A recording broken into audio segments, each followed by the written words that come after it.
Ну что ж, друзья, сегодня мы снова с вами погуляем. Очередной гулятельный выпуск.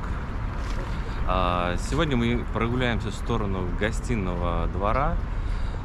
И я надеюсь, что смогу вам показать не только, скажем так, парадный вид гостиного двора, но и его нутро. Мало кто знает, что там происходит внутри, в самом центре гостиного двора, но я надеюсь, что именно благодаря этому выпуску мы с вами проберемся туда и посмотрим, что же там происходит. Ну, а пока давайте просто прогуляемся, как всегда, по улицам Петербурга. Сейчас весна, почему не погулять?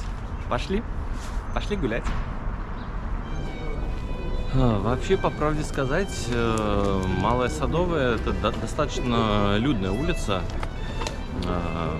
В самые теплые туристические сезоны, такие как июнь, июль и август, конечно же, на этой улице очень-очень много народа, открывается много кафе уличных прямо посередине этой улицы. И, конечно же, всякие пивные пабы. Ну, а так, безусловно, здесь есть и круглогодичные кафешки, которые, некоторые из них здесь существуют десятилетиями. В какие-то я и даже ходил, можно сказать, по молодости. Они до сих пор работают, и, собственно говоря, раз работают, значит, есть спрос, и на все это дело окупается. Поэтому я думаю, что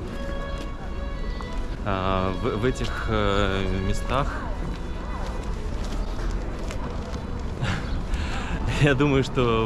местах безусловно, есть спрос на подобные заведения. Ну, в общем, как-то так.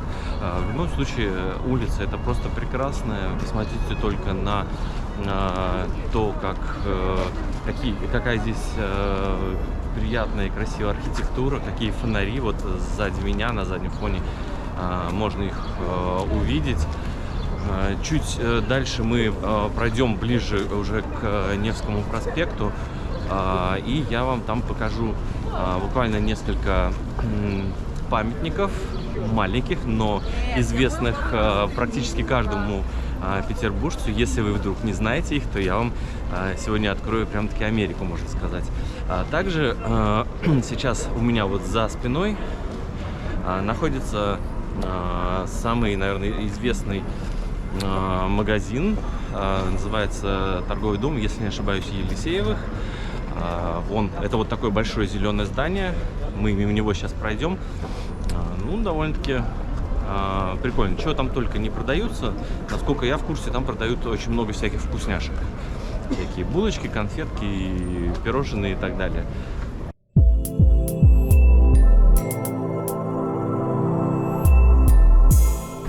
Друзья, если вам нравится контент, который я делаю, и видео, которые вы смотрите, вы можете поддержать меня абсолютно бесплатно. Это вам ничего не будет стоить. Просто нужно делать 3 простых действия.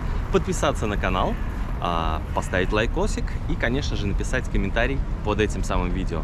Всем большое спасибо за внимание. Продолжаем смотреть. Сейчас мы потихонечку подходим уже к вот этому самому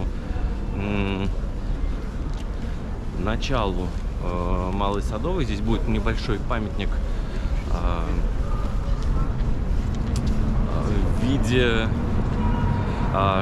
фонтана. Это каменный шар, который омывается водой снизу, и за счет этого его можно даже крутить руками. Не знаю, сейчас он работает или нет. Судя по всему, что народа нету. Вот он сзади находится, сзади меня. Раз народа нету, значит, он не работает. Ну и, собственно говоря, давайте я вам покажу несколько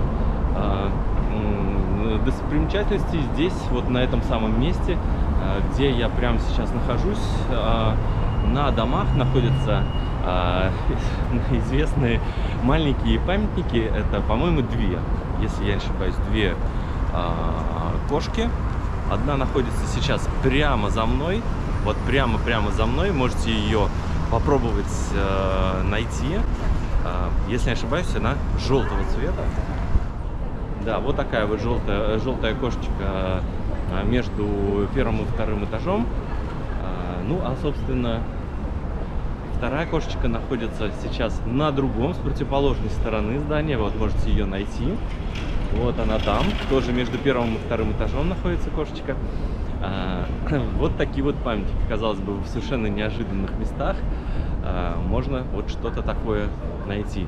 Как всегда, в Петербурге очень много маленьких и небольших вообще таких вот памятников, которые хочется обязательно стереть, чтобы вернуться, или чтобы желание сбылось. Как вы помните, несколько выпусков назад мы то же самое сделали на большой конюшиной с Пегасом. Ну, а сзади, видите, памятник фотографа есть. Вот такой вот памятник фотографа. И с ним делают то же самое. Его там трогают, всякие непонятные желания загадывают. И, ну, наверное, сбывается у кого-то. Собственно говоря, чуть дальше мы пойдем уже не в формате GoPro, а уже, как всегда, с видом от первого лица. Мы пойдем в сторону гостиного двора. И, как я вам и обещал, попробуем залезть прямо в самый-самый центр и посмотрим, что же там. Ну, я, честно говоря, ничего прям дико крутого не ожидаю, но мне будет самому интересно, потому что я на самом деле там никогда еще буквально ни разу не был. Думаю, там будет интересно и мне, и вам.